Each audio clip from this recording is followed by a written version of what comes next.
وزارت فرهنگ تاجیکستان به ترتیب دادن فهرست آوازخوان‌ها شروع کرده است. این نهاد با دستور حکومت این کار را آغاز کرده است و با این عمل می‌خواهد ترانه‌های پرمضمون و با صفت ایجاد و تهیه شوند. این تصمیم حکومت باعث بحث گرمی هنرمندان تاجیک شده است و آن را محدود ساختن فعالیت ایجادی خود می‌دانند. آهنگ‌های پست صفت اینها میتونن که زیر توزیانه تنقید بکشند، یعنی که بگن که فلان آهنگ تو صفت پست دارد، یعنی که آهنگی که اجرا کرده جوابگوی معیارهای که امروز قوانین کشور تعیین کرده است، معیار جوابگوی این قانون‌ها نیست. اینا گفتن میتونه، اما که کاملا ممنوع کردن و یا که از بین بردن این آهنگ‌ها، این ترانه‌ها حقوق ندارند.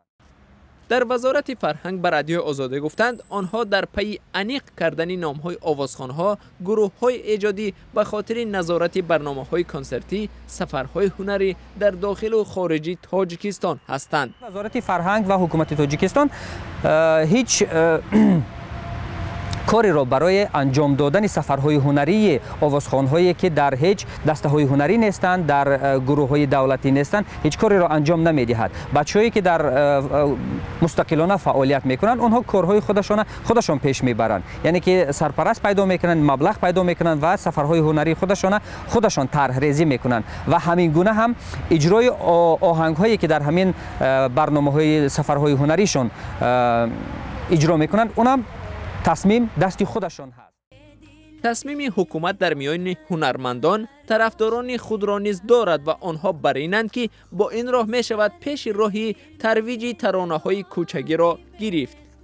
نفرانی که یک سخن‌های کوچگی می‌خوانند که تماما در همین فرهنگ تاجیک راست نمیاد و بسیار خوب میشد که صدی راهی انمین گونه هنرمندان میشدند. راستی شرم میکنی که اگر گویی که هنرمند هستم بعضی وقتا.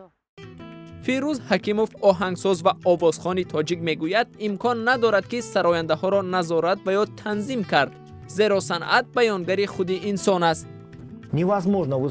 نظر من این است که در صنعت یگان گونه سرحد و حدود گذاشتن امکان ندارد.